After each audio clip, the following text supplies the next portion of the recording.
Hey, you'll never guess what I'm using for a stand. I'll show you how ghetto this is. I'm just setting it up there. But I thought I'd talk about a book that I was just listening to someone talk about. It's by Jack Welch, the CEO of GE, and it's called Winning, How to Win in Business. So, if you can learn from anybody, you want to learn from people on the top.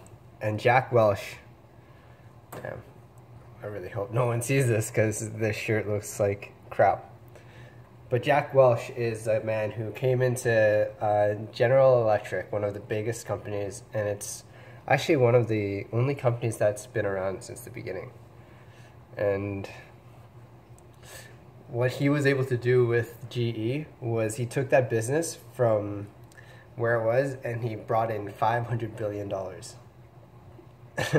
which is an insane amount.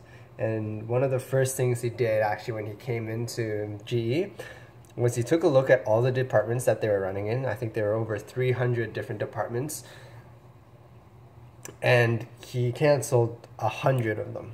So he struck them out. He looked at them, and the way he did it, the way he approached the things to cancel, is he thought, which ones can we be number one or number two in?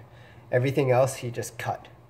So he cut that 100, and all the money and all the resources that were going into that 100 company or departments, he doubled down on the 200 that he thought he could actually succeed and that he actually thought they were the best in. So one of the lessons you can learn from that is which of the things can you cut from your business?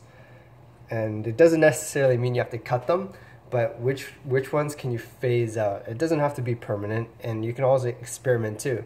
Like, for example, if you have, I don't know.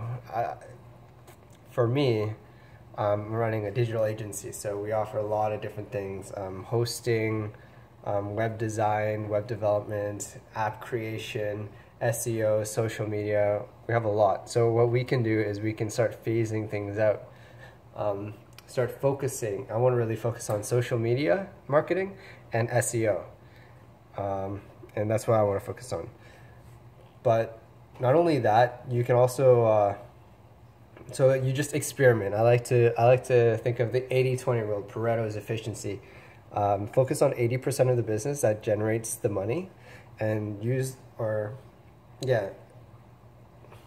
I didn't say it right, exactly right. But 80% of your business, you do what's making you money. 20% of your energy and resources in that business, you do to experiment. So you find out, and it might not work. It has to be 20% that you're willing to give up. If you're more conservative, maybe it's the 90-10 rule or the 95-5 rule, where you experiment only 5%. But have a small percentage where you're experimenting. And so take that 5% and experiment, and if it doesn't work, just drop it and go on to the new one. So fail fast, fail often, make sure the failures are small, but that's where you learn. And so, let's see. If you really want to be great, you have to look at all the top people in the world, CEOs especially. On average, read one book a month. Or actually one book a week. That's 52 books a year. And so if you want to be as successful or as impactful as a CEO, try reading one book a week. You don't have to start off there. Try reading it more often. Try once every 2 months, once every month, once every other week.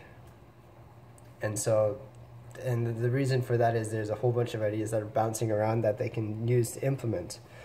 And so if you want to be a good leadership, this is one of the chapters, I think it was chapter 5, and it talks about leadership and what makes a good leader. So to be a good leader, you want to lead by example. You don't want to be the boss that's telling everyone to do everything and not setting a good example. One, it doesn't work as well, and people aren't going to respect you as much. So do it yourself. Read a book every day. Read a book a day, and like make sure that what you're asking of your staff or the people that you're working with, that you're not afraid to do it yourself. So you want to lead by example, and you want to upgrade yourself. Like if you want to upgrade your whole business, you start with yourself. Lead by example. Then with your team, buy them books. Pay them to actually be learning stuff. Maybe 15 minutes a day, they sit down and read a business book or a book about health or something that they're interested. Because guarantee, even if they're reading just health or an autobiography or something unrelated, that gets them into the habit of reading, and they're going to be more likely to read about something that can help your business.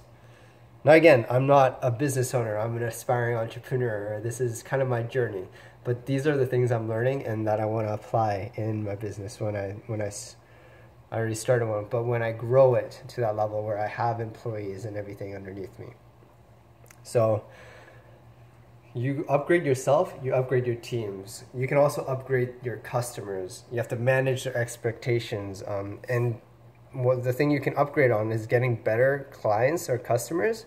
And not only that, upgrading their perspective on you, because it'll be a lot easier for them to work with you if they think you're the greatest company, greatest agency in your city or in your nation, in your state. So upgrade your customer's perspective in you, and to do that you really want to be clear on the message that you have for them. You want to be clear about what you do, how you do it, and why you do it. So that's like having a one sentence destiny that you can easily rattle off and tell them exactly why or what you do. That's what you start with, because you start with what, so they understand. For example, I run an SEO agency. A lot of people don't know what it is. What I do is I help businesses get from page 5 or page 10 to page 1 on Google for different keywords. Like if you're a dentist in Abbotsford, I can get your business website to show up first when people type in Abbotsford dentist. And that'll help a lot of people find out about your business. And those people are buying customers. That's why SEO is so powerful. It's because people don't know that they're getting sold to. So when they go, they skip all the ads.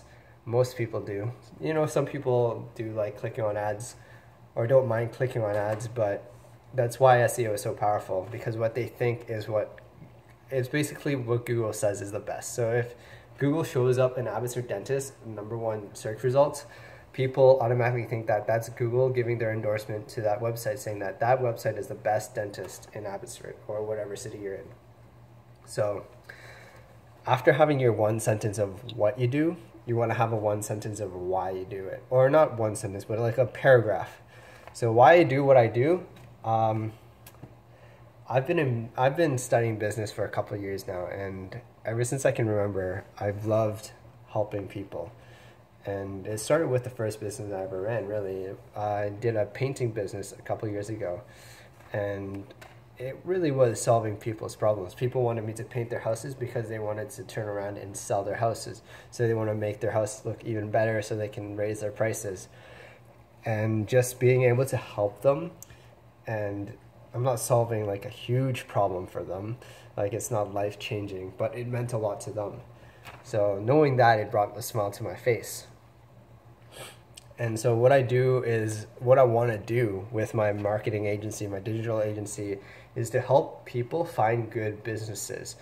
Because I'm not a dentist, I'm not a doctor, I'm not a painter anymore. But those people, a lot of times they don't want to do the marketing, they don't want to do the business part of the sides. They just want to focus on helping people. Because marketing is itself its whole different thing. So they don't want to, like, it's like juggling a whole bunch of different things. They have to balance marketing and managing their clients and getting clients and selling, and then they have to do focus on what they're serving. So if they're a dentist, they want to focus on having the right equipment, the right people, the right tools, and the right knowledge for themselves. So they're not going to have time to do the marketing themselves. What I help businesses do is I want to create a winning situation for both of them, the customers and, well, my customers and my customers' customers. So if they're a dentist, I want to help them get more clients, and I want their clients to be happy to have found such a great dentist place. And that's what I want to do. I want to help great businesses get found online easier so that they're happy and their customers are happy, and creating that win-win for both of them. 3 wins, and really, like, a win for the customers, a win for them because they're getting that customer, and a win for us because they're paying us to do that. Now, another thing leaders have to be good at is being pervasive. They have to, and pervasive in a way, like not in a good way. Having a really good amount of energy, being energetic, and being happy and optimistic, and being able to pass along that good energy and those good vibes over to someone else. That sometimes you just need to, if you have a down day, you need to have someone there. Your employees are humans, so they're going to be going up and down on happiness and sad. And if it's one of their down days, you have to be able to penetrate through that and get them to look at the brighter side. And good leaders are really good at transferring that energy. That's one thing you have to do.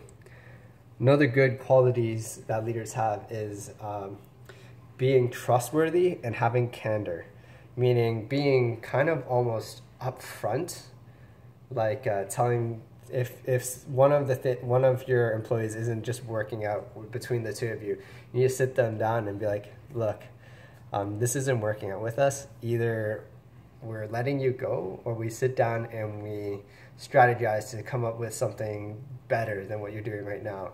Something that's a win-win, because right now you might be winning because we're paying you, but we're losing because what you're doing isn't good for us. So just be upfront and honest with them, and that'll help you in the long run. Now, next one is being courageous, the ability to make good calls, unpopular calls that are good for your business. Now I won't go too into detail. I'm going to talk about risk-taking by example. It's called the RR formula, the risk reward. And there's 4 types of risks that you have to look out for. There's 2 components, or 2 factors in something that's risky: the frequency of it and the impact. So you can have something that has high frequency, high impact, so it happens a lot, and the impact of it is huge, like a car crash. Those happen like every single day in a country. So the chances of you going through your life in a car crash, whether it's minor or major, are pretty high. Actually, a couple weeks ago, one of my friends got hit by a car or a truck, and she's in school right now. So she was out for a week, and she lost her memory for that time period too. And she's my age. She university over in the West, and it's sad, but it happens. It happened to one of my friends. It happened to me too. I got into a car crash a while ago too, and to my parents. There's almost like no one to know, and obviously the longer you live, the more chances of that happening. So for those ones, you want to take precaution for, and it'll happen in business too. Something major, something high frequency, like a customer quitting on you and you relying on them for money. That could be an example. There's also high frequency, low impact. So if you're playing sports and you twist your ankle, that's high frequency, but it's low impact because it doesn't really affect your life unless you're a pro athlete. And then the other one. So what you really want to do is you want to approach it at a Six Sigma kind of approach, where you have a backup plan, and even maybe a backup plan for the backup plan. The reason why people wear suspenders back in the days with belts is because if the suspenders go, your belt goes, you have the other one to hold up your pants. So that's the one and it's where you focus the energy too. Like if it's something that doesn't happen a lot and if it does happen, there's no impact, then you don't really focus on that. You don't care about it. And yeah, so you need to take that into account and really build up that stuff. You want to go at a pace where it's almost impossible to go backwards in business. At least that's what I learned. And last but not least, second last, I want to talk about leaders celebrate. So whether you take 1% of the net money that's coming into you or 3%, you have to learn how to celebrate and really get them attached to your business. And the people that are working for you have different personality types. There's 4 personality types, the PACE system: patient, action, social, and emotional. Each one are gonna want to celebrate in a different way.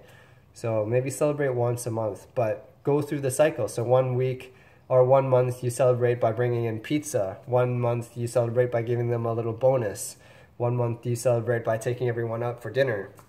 So you cycle through those kinds of rewards and celebrations to keep your team closer together, so that you can build a strong team and really grow that business. And I think that's it for now. That's all I wanted to share. There's other things like you want to learn finances from your accountant, from the person that's working with you. And that's basically it. So I'm going to upload this and document it. Well, you'll see the date on the video. So talk to you later.